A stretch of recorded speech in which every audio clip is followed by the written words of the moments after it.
My name is Cindy. I'm 56 years old. And for almost 20 years, I sat in the exact same pew at church. The third one on the left. Not too close to the frontition, and not to Tewami spot. I knew the groove of the wood. I knew exactly how the morning light hit the stained glass and cast a blue glow over the hymnals. People used to joke that, if I ever missed a Sunday, that pew would physically ache from emptiness. I used to laugh. Back then, I still believed I knew the people around me. I believed that when they smiled, it meant they cared.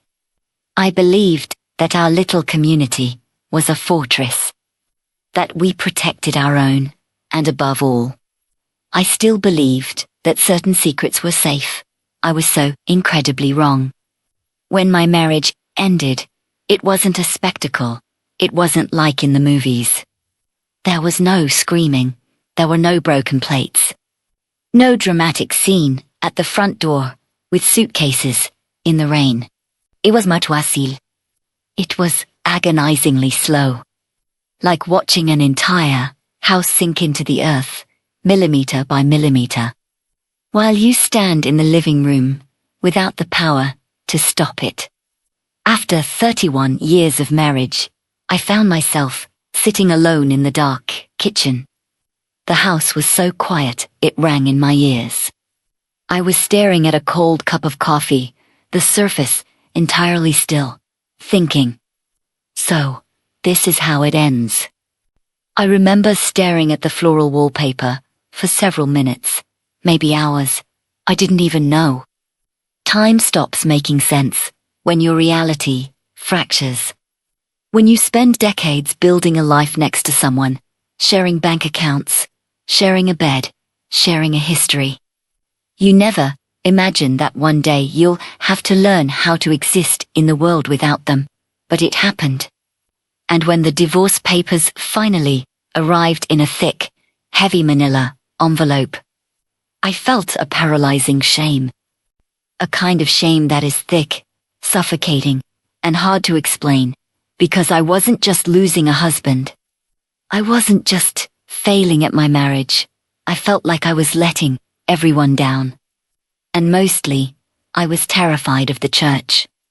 If you've never been part of a tight-knit religious community for many years, you might not understand how this works.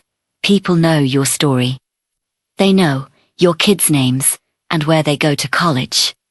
They know your birthdays. They know your absolute best moments. And because of that, they feel entitled to know your worst, or at least, that's what you fear. I spent weeks trying to dodge the inevitable. I would arrive just as the music started so I wouldn't have to mingle in the foyer. I would leave during the final prayer if someone caught me and asked how I was doing. I smiled, a bright, practiced, plastic smile. If someone asked, "Where's David today?" I changed the subject. I said, he was working. I said, he was feeling under the weather.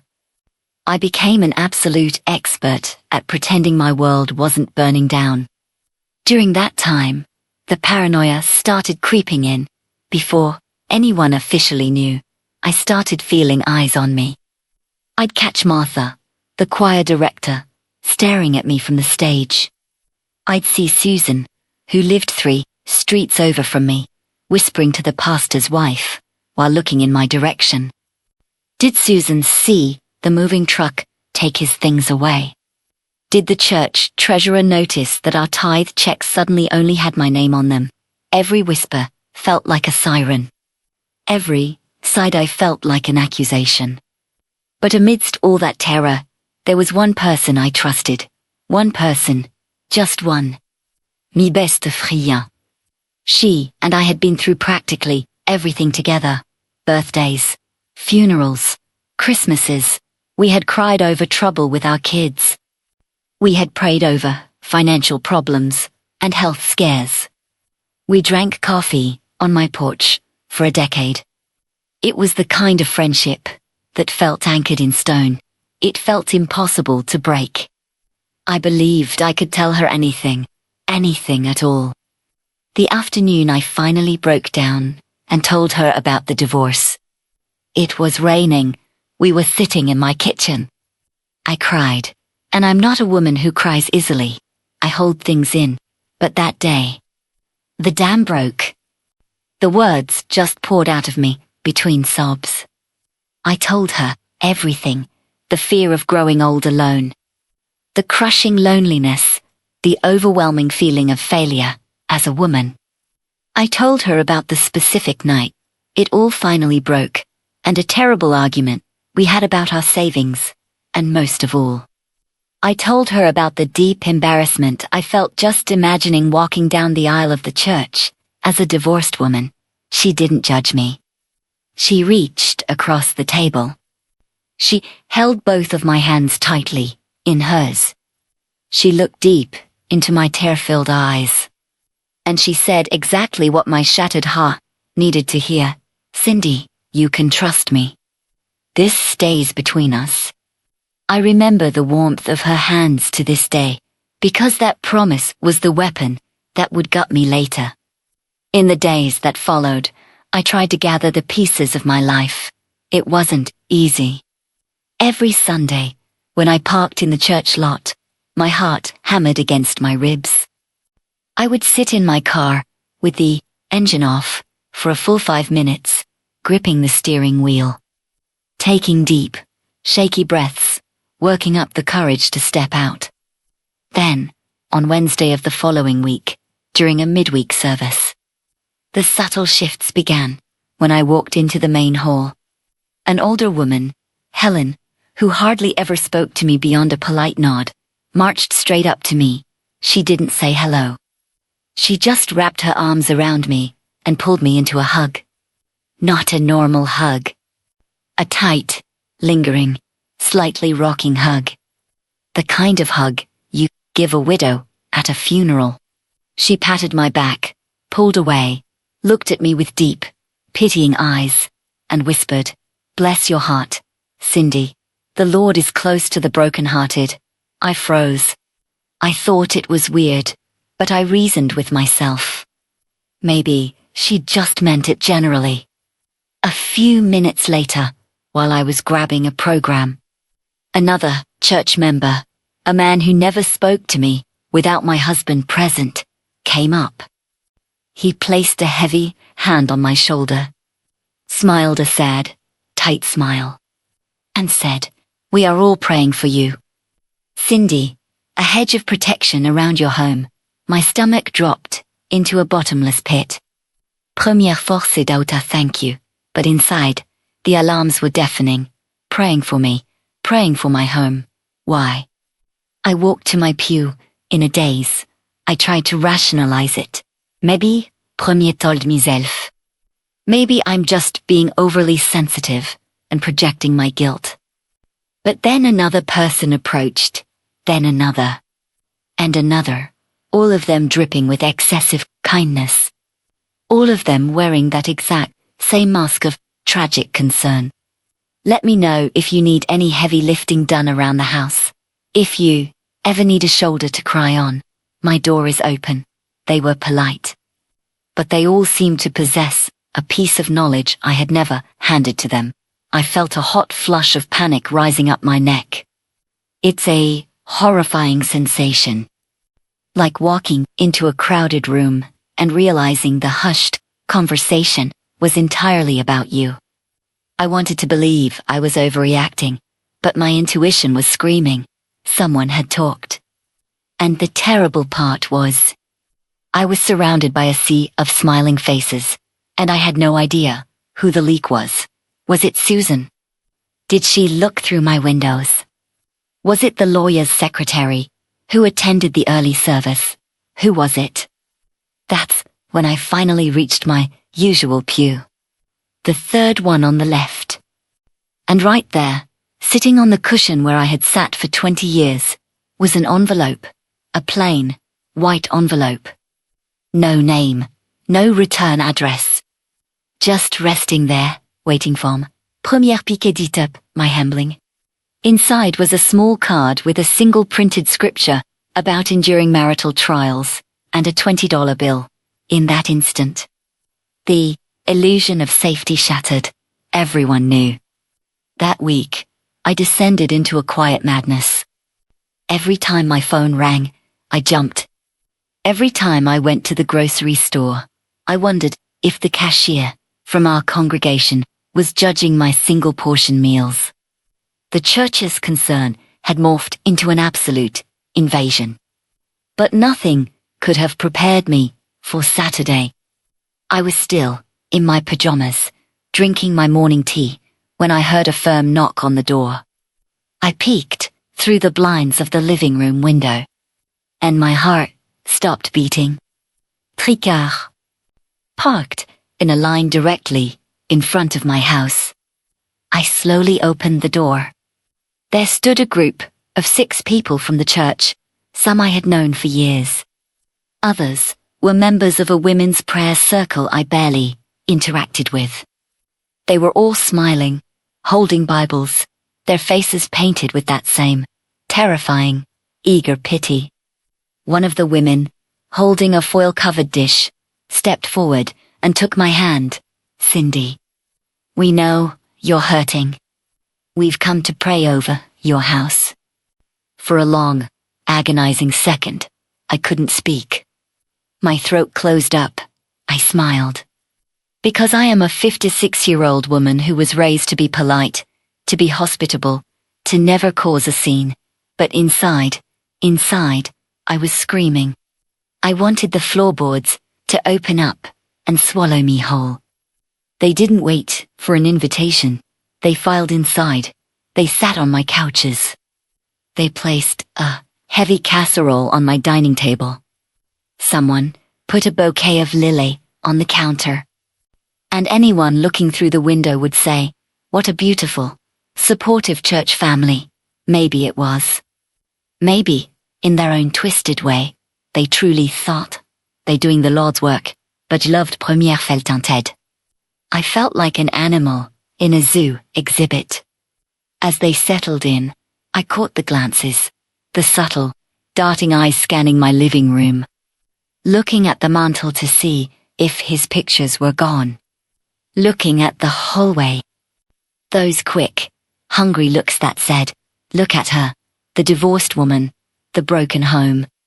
I remember sitting stiffly on the edge of my own armchair, completely numb, listening to one woman say, "God uses our deepest failures as testimonies," and another replying, "She just needs to lean on the word. The enemy is attacking marriages everywhere." They were talking about me as if I were a ghost, as if I had ceased to be Cindy, the woman who organized the Christmas choir, the woman who baked the best pies for the autumn festival. I had been reduced to a cautionary tale, a prayer request, a piece of juicy gossip wrapped in a Bible verse. When they all stood up, formed a circle in my living room, and joined hands to pray, I almost broke down.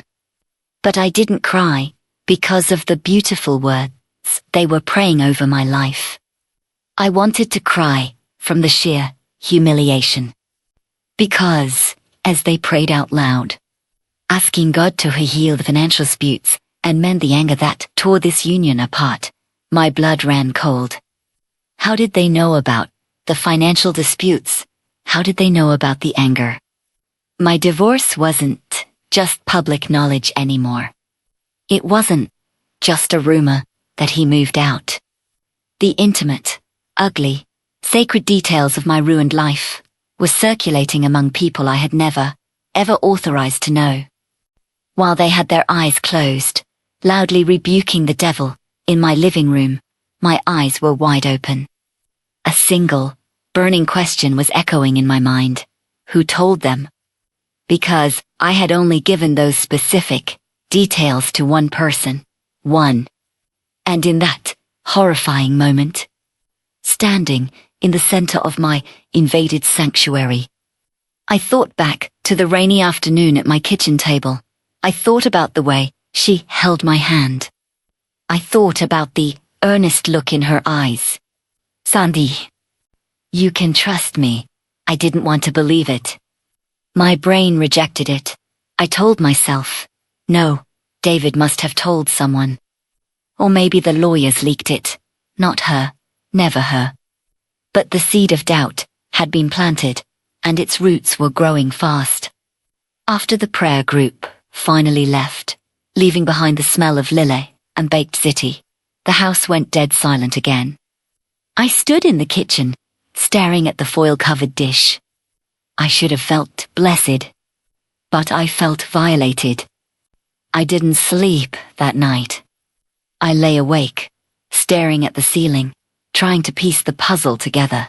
I needed proof. I refused to accuse my best friend without absolute certainty. The confirmation came the following Sunday. And it was worse than I could have imagined. I forced myself to go to service.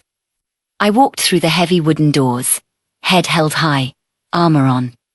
Before I even made it to the sanctuary, a woman named Beatrice cornered me by the bulletin board. Beatrice was known for knowing everyone's business under the guise of being the prayer warrior of the church. She grabbed my forearm, squeezed it, leaned in close, smelling of peppermint and hairspray, and whispered, Cindy, honey, you are so strong, after he emptied that savings account. I just don't know how you're standing. The air left my lungs. The hallway started spinning. The savings account. I had never told Beatrice that. David hadn't told anyone that he was ashamed of it. The lawyers didn't tell anyone. I had only uttered those words out loud once in my entire life, to my best friend. In that instant, the final piece clicked into place. There was no ambiguity. No coincidence understandings. Someone was taking my pain, my tears, and my darkest secrets, and serving them as hors d'oeuvres at the church's social hour. The gossip wasn't a leak. It was a broadcast. And the broadcaster was the person I loved most. The betrayal hit me harder than the divorce papers had. In the weeks that followed, going to church felt like walking through a minefield. I spent even more time hiding in my car. Some people were genuinely kind, giving me space, but others. There were the lingering, morbidly curious looks. Worse were the men. Men who had never spoken to me alone in 20 years suddenly found reasons to linger near my car, offering help around the house with a tone that made my skin crawl. I didn't want to be the tragic, available divorcee. I just wanted to be me. I was on the verge of abandoning the church entirely. I was ready to walk away from 20 years of community. It was my mother who stopped me. She was in her 80s. Her hair was snow white, her hands spotted and trembling. But her mind was sharp as glass, and her spirit was immovable. One afternoon, I sat at her small dining table and finally broke down completely. I can't go back. I sobbed into my hands. I feel so dirty. I feel so ashamed. She let me cry for a minute. Then she reached out with her frail, warm hands and pulled mine away from my face. Cindy, she said, her voice steady. You didn't do a single thing wrong. I shook my head. But they all know, Mom, they know everything. They look at me like I'm tainted. She squeezed my fingers tightly. And so what? The question hung in the air. I feel like they are judging my entire life, based on this one failure, I whispered. My mother leaned back, her eyes fierce. Listen to me, my girl. People in that church judge others because they are terrified of looking at their own miserable closets. They use your tragedy to distract themselves from their own. She paused, making sure I was looking right at her. Your pain just happened to become visible. Theirs is still hiding. Do not carry a shame that does not belong to you. I never forgot that. It was like a switch flipped inside my chest. She was right. My marriage had died. My husband was gone. But I had not committed a crime. I had not sinned. I had survived a heartbreak. I was still the same woman. And yet, I was letting the whispers dictate my worth. Armed with my mother's words, I knew what I had to do. I couldn't move forward until I cut out the poison. I called her my best friend. I asked her to meet me at a neutral place, a quiet cafe across town, far away from the prying eyes of our congregation. I didn't go with rage. I didn't plan a dramatic screaming match. I went with a heavy, profound sadness. When she sat down across from me, she ordered a latte, smiling her usual bright smile, asking about my week as if nothing was wrong. I let her finish. I looked at her face, the face that had been beside me through decades of my life, and I asked one simple question. Did you tell them? The smile vanished from her face instantly. The silence that followed was louder than a gunshot. Her eyes dropped to the table. Her hands, which had been resting comfortably, suddenly withdrew to her lap, moving nervously. She couldn't even look at me. In that silence, the confession was absolute. Eventually, she started to stammer. She tried to spin it. She told me she was just so worried about me. She said she only shared it with the prayer team because she knew I needed spiritual warfare on my behalf. She swore she didn't have malicious intentions. I just wanted them to lift you up. Cindy, you were so broken. Maybe, in the sickest, most twisted part of her mind, she actually believed that. Maybe she convinced herself that spreading my trauma was an act of holy service. But wrapping a betrayal in a Bible verse doesn't make it holy. A good intention doesn't undo a knife in the back. I didn't yell. I didn't throw my coffee. I just picked up my purse and stood up. As I turned to leave, she finally broke into tears. Real tears this time. Cindy, please, I'm sorry. But, as I walked out the door, hearing her cry, for the first time in nearly a year, I felt completely, wonderfully calm. The ghost haunting me had been unmasked. It wasn't the pastor. It wasn't the church board plotting against me. It was just a flawed, insecure woman who weaponized my pain for attention and confused gossip with prayer. That day, I buried a 30-year marriage, and I buried my closest friendship. But I got something back that I hadn't realized I was losing: my power, my dignity. The following Sunday, I drove to church. I didn't wait in my car. I didn't take deep breaths to calm my racing heart. I walked straight through the front doors. When Beatrice looked at me, I looked right back at her, unblinking, until she looked away. I walked down the aisle without my head bowed. I took my seat in my pew.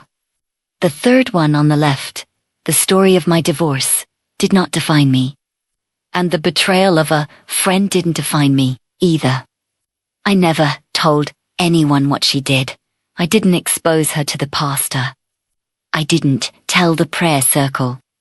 I didn't even tell my mother the details of that cafe meeting. I simply cut her out of my life, entirely and permanently. And I moved forward. But the universe has a very strange, very quiet way of balancing the scales. Over the next few months, people started to notice.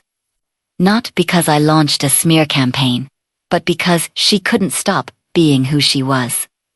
Once she lost access to my life, she needed new material to feed her status as the concerned prayer warrior. Slowly, other women in the church began to notice that their private struggles were suddenly public knowledge. A teenager's rebellion, a husband's job loss, a private medical diagnosis. They all mysteriously became the topic of urgent prayer requests, and the common denominator was always her. Month by month, the invisible web around her began to untangle. People stopped confiding in her. They stopped inviting her to private coffees. The trust eroded, silent and slow, just like my marriage had. One Sunday evening, during a church potluck, I stood by the dessert table. I looked across the fellowship hall and saw something I hadn't seen in 20 years. She was sitting at a table, completely alone. Her usual circle of women was sitting 2 tables away, laughing and chatting, having politely excluded her. For a fleeting second, looking at her stirring her tea in isolation, I felt a pang of pity. Because I knew the exact, agonizing weight of that loneliness. But I also knew the absolute truth. Trust takes a lifetime of careful bricks to build. And it takes exactly one loose tongue to burn it to the ground. That night, I drove home in the quiet dark. I thought about the entire agonizing journey. The cold coffee, the divorce papers, the terrifying prayer ambush in my living room, the whispers, the trail. For a whole year, I had been obsessing over the wrong question. I kept asking myself, who am I, now that my marriage is over? But the right question.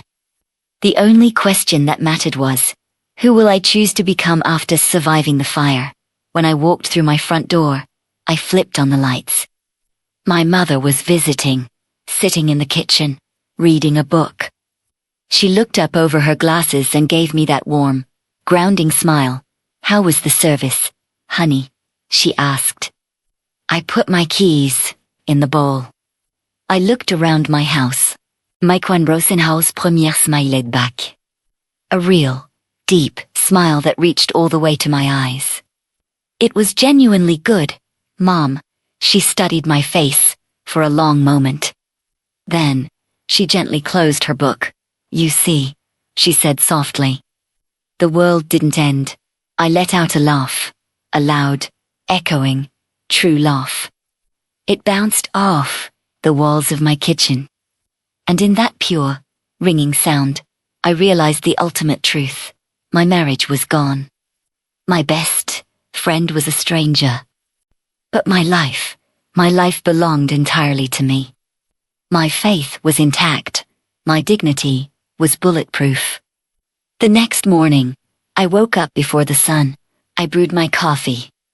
I walked to the living room and threw the heavy curtains wide open, letting the morning light flood every corner of the room. I felt a profound, overwhelming peace, not because the church had stopped gossiping, not because my ex-husband apologized, or because my former friend had changed, but because I had changed.